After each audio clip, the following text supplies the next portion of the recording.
Silo is one of those sci-fi shows that just stuck with me after I saw it, because it has some seriously deep takes on exactly what's wrong with our society, and what we can do about it too. The story is set around 300 years from now, and here, all of humanity seems to be confined to this underground structure, the silo. No one quite knows how they got there. We are gathered on the anniversary to remember the terror of the rebellion. All they know is that a great rebellion burned all the history books just about 150 years ago. Well, except for this one book here, The Pact. And this isn't just any book, it's basically the law of the silo. It lays down the rules for all of the 10,000 people here, how they should behave and all that on all 144 levels of the silo. And no one takes the pact quite as seriously as this guy. This here is Silo Sheriff Holston Becker, and right now, he and his wife Allison are actually trying to have a kid. They're the quintessential loving couple, and so of course, they want a family. But there's a bit of a problem with that, because in the silo, not everyone can just have kids like they want. There's not enough resources or space for that in a closed circuit society like this, right? So what they do is when someone passes away, the silo holds a lottery for hopeful couples like Holston and Allison to see who's allowed to have their birth control removed. And after waiting for years, they finally got their permission to start trying, and they're overjoyed. They now have a whole year to get pregnant. That's plenty of time until the doctors put Allison back on birth control. You're no longer under birth control. Except, as they try, days quickly turn into weeks. And then, weeks turn into months. Right until Allison starts to feel like something's off. Something isn't quite right. Not with them, but with the silo. And as it turns out, she's absolutely right. We do not know why everything outside the silo is as it is. We do not know when it will be safe to go outside. We only know that day is not this day. Now, life in the silo really isn't too bad. Well, if you follow the social contract that you're born into anyway. Actually, at a glance, society seems surprisingly progressive here. Like, Holston and Allison are pretty happy, and, not just as a couple. Like most other people, they have all of their basic needs met by default. They have housing, food, and medical care, and, even access to employment. So as long as they follow the pact, they'll have a place in society. Now, you might look at this and think, well, sure, that sounds fine, but they still live in an underground silo, and that doesn't seem ideal.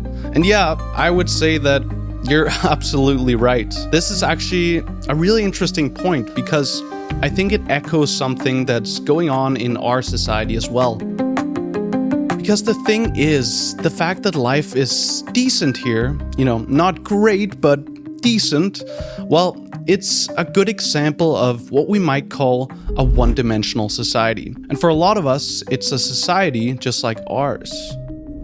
It's what the Frankfurt School's Herbert Marcuse thought up in the 1960s. And I think Holston is exactly the kind of person that this society produces. Marcuse would call him a one-dimensional man. Because Holston is definitely someone who's so deeply shaped by the society he grew up in and lives in. He follows the pact, he follows the rules, because without any history, it's quite literally all that he knows.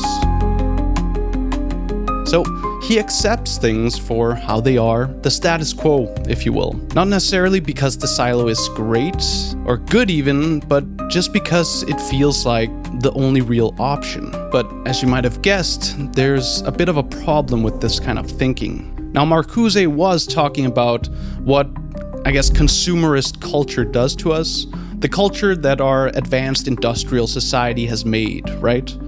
And so he looked at it quite critically. He thought that our society makes us into, the one-dimensional person simply by having us think we want or need even unnecessary things. And that these things make life just comfortable enough so that we might as well accept the way that society already is. But the problem with that, he thought, is that it kills our imagination. Like, if we're comfortable enough, just enough, there's no real need to imagine something different, right? Like an alternative way of setting up society. And that's exactly how Holston feels too.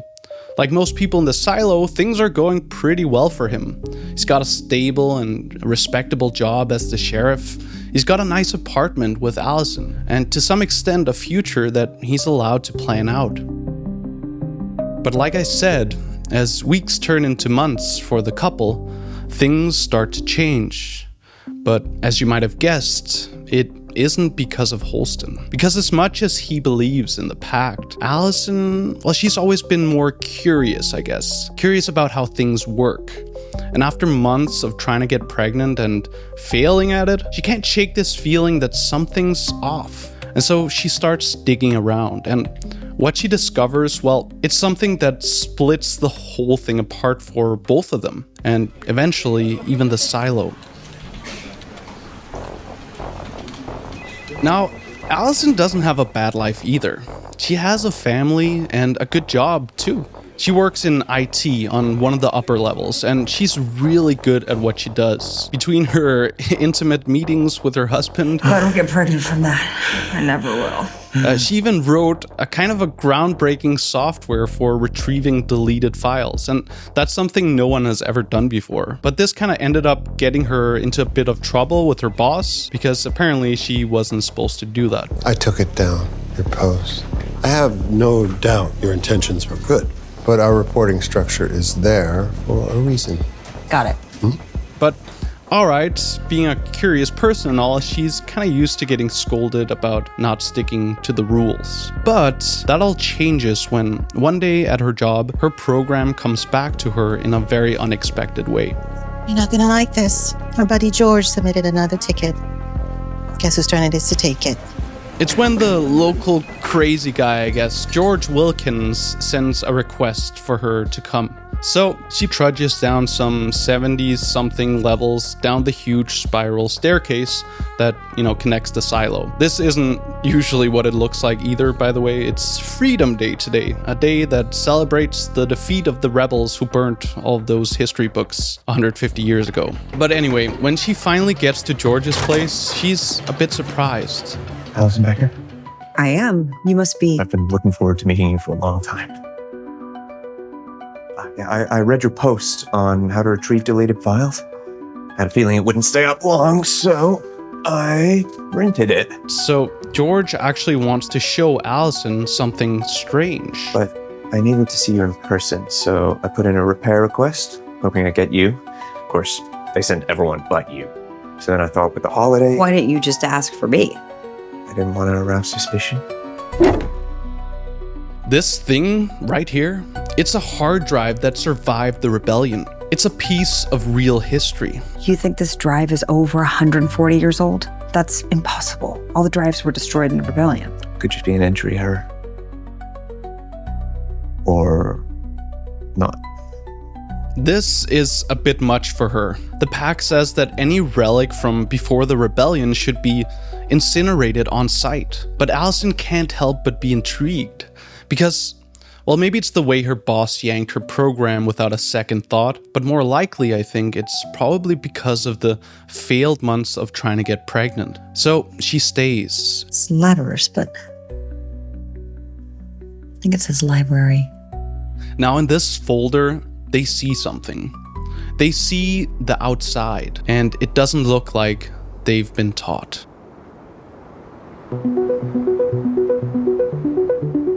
Now, everyone in the silo has grown up with the same story.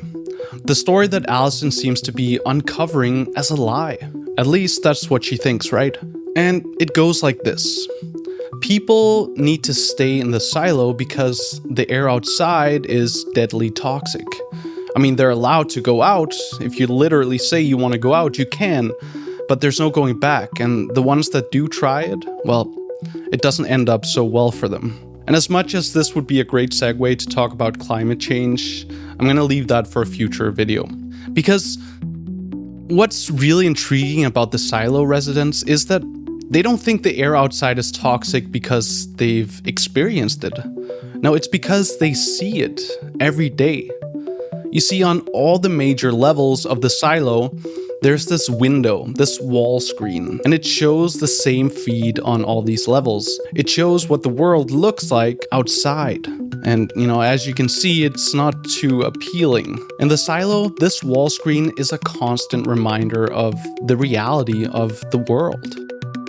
And funny enough, it's also how I got the inspiration for making this video. Well, besides just really liking the show. It came from this quote I read by the author of the books. Hugh Howey says, the only thing that really makes it to the news is bad news, typically. And so I came up with the idea of this world where the only thing you know about the outside world is this screen that filters that view. And what do you trust? What does it do to the people living inside the silo? Right, okay, so we can think of the silo wall screen as a metaphor, I guess, for our news consumption, right? But he's not just talking about any news here. It's specifically bad news. Shocking events based on sensationalism and what have you. That's what I'm guessing anyway. It's the kind of news that only presents a simple narrative of the world. And in our world, because people don't have time to kind of go into the nuances of every little detail of what's going on out there, it's unfortunately also the most, I guess, common type of news. There's even an argument to be made that we're wired to want this kind of bad news. Like, think about life in a hunter-gatherer society. If a lion was spotted nearby your camp or whatever, you'd want to tell your other band members about it immediately, right? Because if you didn't, it might come and, I guess, eat everyone.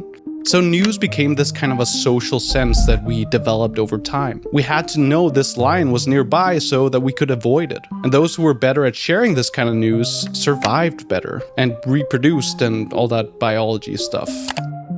And so what Howey's talking about here is the kind of news that really easily grabs our attention. And if there's one thing we know about attention these days, well, it equals a lot of money for those who can grab a hold of it.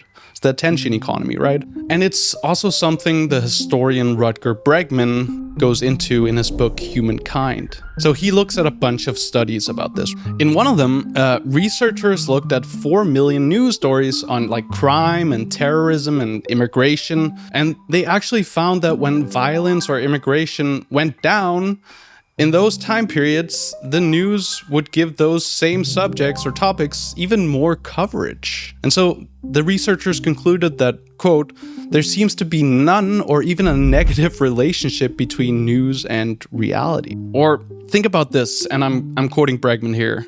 We never see a headline reading number of people living in extreme poverty down by 137,000 since yesterday, even though it could have been accurately reported every day over the last 25 years. Nor will you see a broadcast go live to a reporter on the ground who says, I'm standing here in the middle of nowhere where today there's still no sign of war. And it's true, and it makes sense. We never see this kind of news because it's not really news, it's just boring. No one cares about that.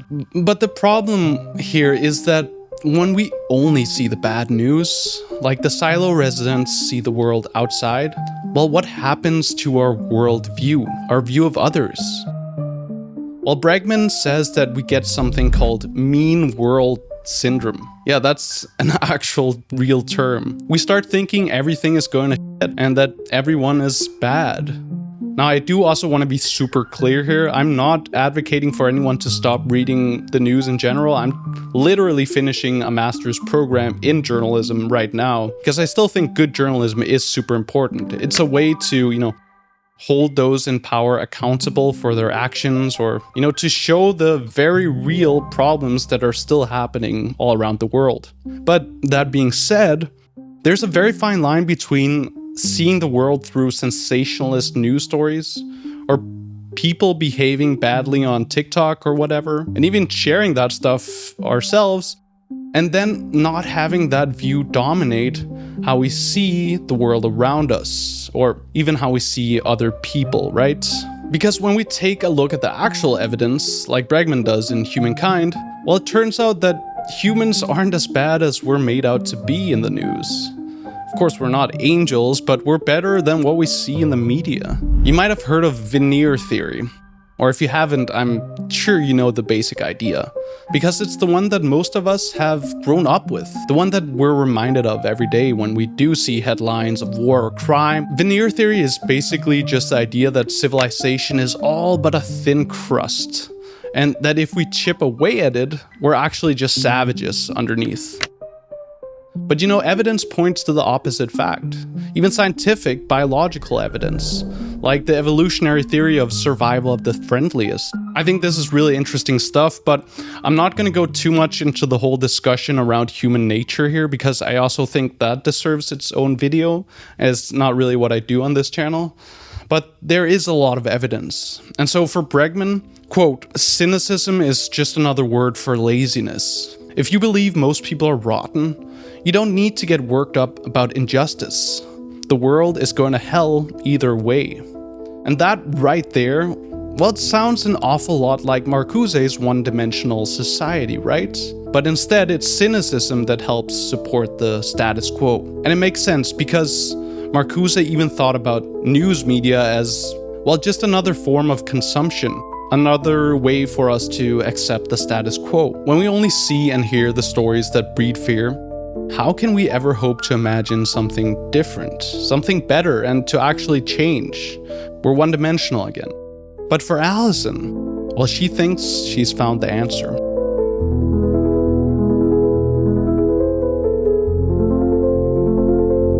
So Allison sees a very different world on that hard drive with George. And I'm not going to spoil the whole series here because we only really find out what it is at the end of the third book.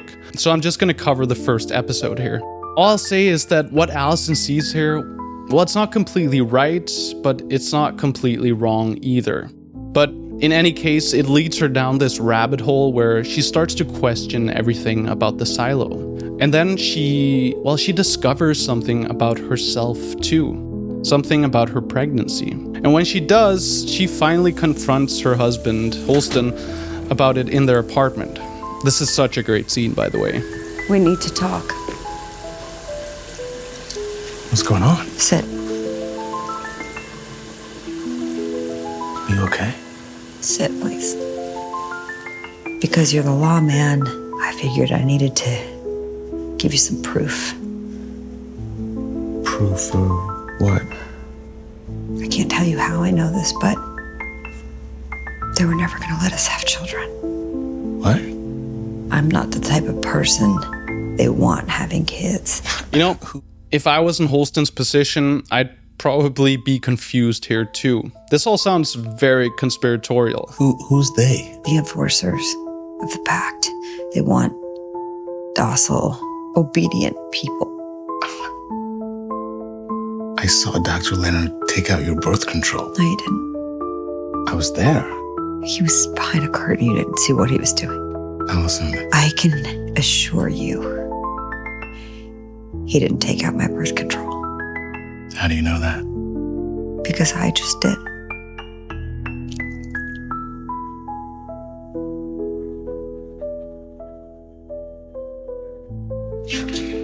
What did you do? Keep pressure on it and don't move. But it's too late. When Holston comes back, Allison's already gone to the public cafeteria where she's trying to explain everything to everyone. Do you see? They want to keep you in here, so they're lying to you. It's green out there. There's green trees, there's blue skies. There's things flying in the air. And then when Holston gets there, he tries to calm her down, of course, but then she says what he's been afraid of. She says the thing that you're not supposed to say. I'm sorry, honey. It's okay. It's okay. I want to go out!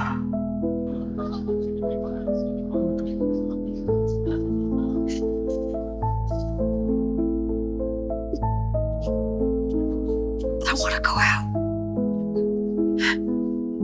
Okay. Oh man, there's a lot to unpack there. But just for a sec, I just want to thank you all for the amazing feedback on my latest videos. It's pretty amazing, to be honest, and I really enjoy making them too. So if you're enjoying this video too, it helps me out a lot if you give it a like and subscribe, of course, if you want to see more. All right, back to it. Allison is about to go outside, and as she gets ready, as her suit is fitted for her, she sits in her cell and she waits. Being sheriff and all, Holston figures he's allowed to come for a final visit. I didn't go all crazy. You cut something out of your body with a knife. Yeah, it hurt like hell. And, you know, he actually knows that she's right. He saw the birth control inside of her. The lottery, the pact, well, it seems to be rigged. But he doesn't give up quite yet, though. You find out something like that, you bring it to me. To Mayor Johns. To Judicial. You let everyone in the silo know. What you don't do is say the words that get you sent out there to die. That's the big thing I found out. I won't die out there. Listen, they have the ability to change what we see on the screens. In the cafeteria, throughout the silo, everywhere. And I mean, she's making sense, right? But if we look a bit closer at her logic, there's a bit of a problem with that too. For Allison, the desolate view of the old wall screen once framed her entire world. The way it still does for Holston, right? The way the news cycle often frames ours. But of course, now that she's seen what could have been, this green horizon, and she thinks it's real, I imagine that she can't stop thinking about a child. Her child, playing under this open sky. The child that she wasn't allowed to have. And so she wants this vision to be true so badly that she's missing something really important. Because her new green view of the outside, well, just like the view she rejected of the desolate landscape, this new one is still based on what she saw on that very same screen. And this is where we get back to what Marcuse was talking about. Because, like he said, once you shake off one brand of conditioning, like Allison's definitely done, right? Well, it's just as easy to plunge into the opposite extreme. It's green out there. There's green trees, there's blue skies. And for Marcuse, anyway, that won't lead to any meaningful change either. And so what I think that means for us is that if we disconnect from the cycle of sensationalist news that only makes us afraid, but instead just start watching like only the good news, or super alternative, dare I say it, conspiracy content, well, it seems pretty clear that we end up falling into the same trap that Allison does. And yeah, she does fall into a trap, but of course, she doesn't know that quite yet. So as she gets ready and puts on her suit, the whole silo looks to that wall screen, watching silently, attentively. But her loving husband, well, he stands there with her in those final moments. Maybe the last ones. On behalf of the people of the silo, I hope that you will clean, so that we will better see the world outside our sanctuary as it is, and thereby be reminded that here is safe, and there is not. And as Allison takes those first steps outside, she does indeed come back to the camera feed on the wall screen, and she does clean the camera. She wants to show everyone what she sees out there, or what she believes to see. But then she moves on. She walks up the hill, towards the top, and just as she's almost at the new horizon, well, yeah. Holston is devastated. It's a tragic moment. A moment that lets everyone see exactly what Allison thought she knew. Well, that it wasn't more than a conspiracy.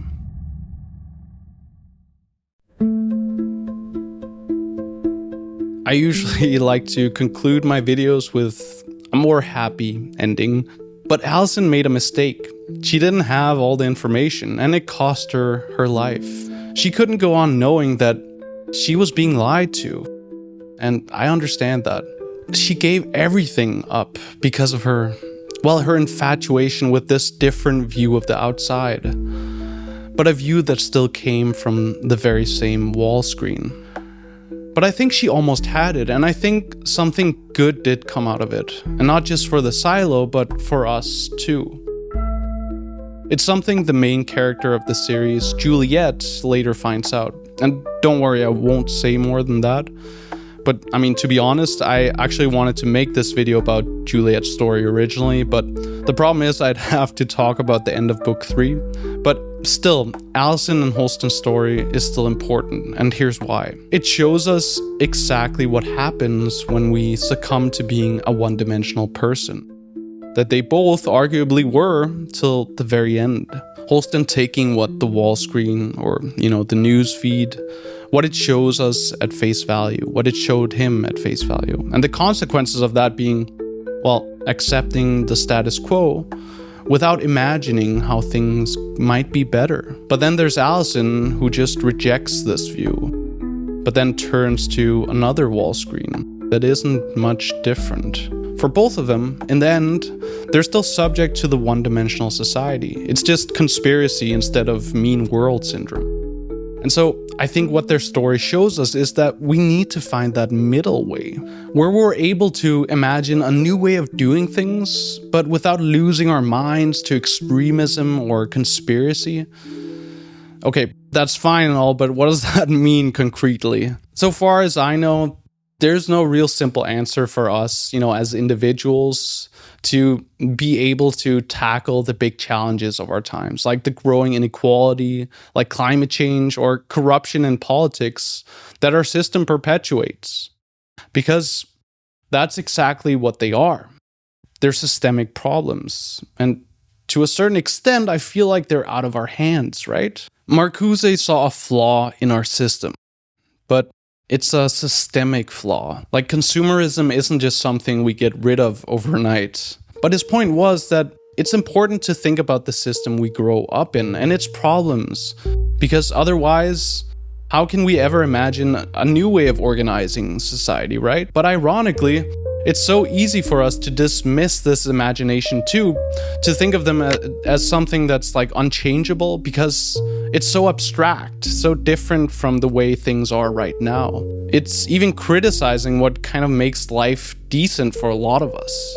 And that's exactly why I brought in Humankind in this video too, because the message of that book definitely does give a tangible, kind of takeaway. Because of a big part of what maintains the status quo, well, it's our worldview that we get from the media. And a big part of that is our growing distrust of each other. The growing polarization we see, the fear of the world, of each other even. It's what we see every single day online, maybe without thinking too much about it. And I think it's only getting worse with social media becoming a bigger and bigger news source for a lot of people. But as individuals, we actually have the power to change that view by stepping away from the wall screen of, just sensationalism and oversimplified narratives altogether and taking a look at what's actually around us and really thinking about them. Like Bregman writes, if we believe that most people can't be trusted, that's how we'll treat each other, to everyone's detriment. Few ideas have as much power to shape the world as our view of other people. But again, don't get me wrong here, I think certain kinds of news and journalism is still important. It's just not the kind that polarizes us, that helps maintain the status quo. So I'll just leave you with this example here, Trump's tariffs, because I think it's a really good one. Yeah, the tariffs are, or seem to be, I'm no economist, but it seems to be pretty bad for the US economy, and also really bad for a lot of people too in terms of the cost of living or their pensions. But that's all we hear about when it comes to the tariffs. We only talk about the impact on the economy. But how about the fact that, as a little side effect, it's also led to less people buying plastic crap from overseas because it just doesn't make sense for them anymore, economically. So I think the tariffs could be a great way for journalists, and that's pretty much everyone these days with social media, right? Well, it's an ideal way to talk about the consequences of consumerism. But very few seem to do that. The dominant discourse by far on Trump's tariffs is all about the economy and why it's bad for how things are right now. I think we need new narratives for our new world. You know, with the promises of AI tech and other tech for that matter, I genuinely feel like we're on the cusp of becoming a radically different society. So, is it going to be a society where people distrust each other? Or is it going to be one where we learn to work together, trusting people across the world even to be good people? Because together, we might be able to challenge those in power, but only if we work together. Anyway, if you just want to hear the audio podcast version of my videos, I have them up on my Patreon now. I also, post updates and behind the scenes stuff there. And I want to give a big thanks to Flacky for becoming a sponsor on my Patreon. It means the world. And thanks to Helen Ma too for becoming a listener. It's amazing. And of course, thanks to all my supporters there too on Patreon. I can't tell you how motivating it is to have this kind of support. So come join the group if you want to support me and see more of this kind of stuff. And if you're interested in, some of the ways that we can imagine a new society, well, check out my last video I did on universal basic income. Thank you for watching.